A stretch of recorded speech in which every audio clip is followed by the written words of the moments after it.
Мәсіхшілер бір құдайға сене ме, әлде үш құдайға сене ме екендігі туралы бұрын соңды ойланып көрдіңіз бе? Келіңіз соны талқылайық.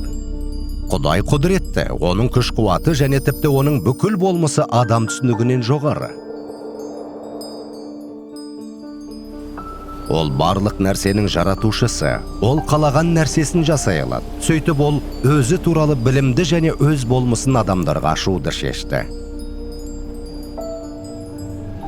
Киелі жазба былай дейді: Құдайымыз жаратқан ие жалғыз Құдай. Оның киелі болмысы бұл құпия.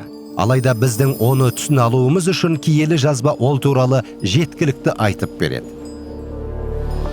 Құдайдың болмысы туралы салыстырманы мынадай жолмен жасап көрейікші.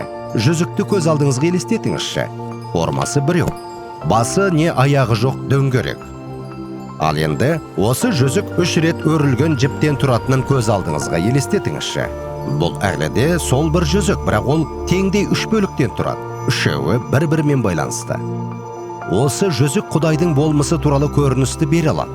Осы жүзіктің әрбір бөлігі Құдайдың көптеген болмысының тек бір бөлігін ғана көрсете алады.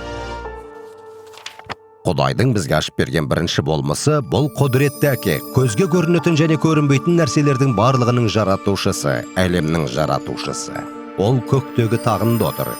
Екінші болмысы Құдай өзін тәнімен көрінген сөз ретінде ашып береді. Бұл Иса. Осылайша Құдай өз болмысын адам бейнесінде көрсетті. Иса Құдайдың рухани ұлы атағын иемденді. Әрі бұл оның Құдаймен ерекше рухани бірлігін білдіреді. Киелі кітап былай деді: Құдай бізге өзінің рухани ұлы арқылы сөйледі. Құдайдың салтанаты және оның болмысының дәл көрінісі. Адамзатты күнәдан құтқару үшін және өз еркін адамзатқа білдіру үшін Құдай Исаның бейнесінде жер бетіне келді. Құдайдың үшінші болмысы рух ретінде көрінеді, көмекші. Киелі кітапта Иса былай дейді: Алайда шындықты білдіретін Құдай рухы келгеннен кейін сендерді бар шындыққа жеткізеді. Себебі ол өзінен шыққан сөзде емес, көктегі әкемнен естігенін айтады және болашақта не болатынын сендерге хабарлайды. Рух бізге Құдайды танып білуге және түсінуге көмектеседі. Киелі жазбада Құдай бізге жалғыз құдіретті Құдай ретінде ашылады. Әрі оның болмысы, оның үш бірлігінің болмысымен мінсіз үйлесімі, оның ұлылығының байлығын түсінуге көмектеседі.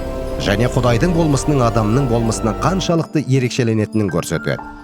Киелі Құдай өз балалар ретінде бізге өзін ашып бергісі келеді және бізді өзімен қарым-қатынасқа шақырады. Ол туралы көбірек білгің келе ме?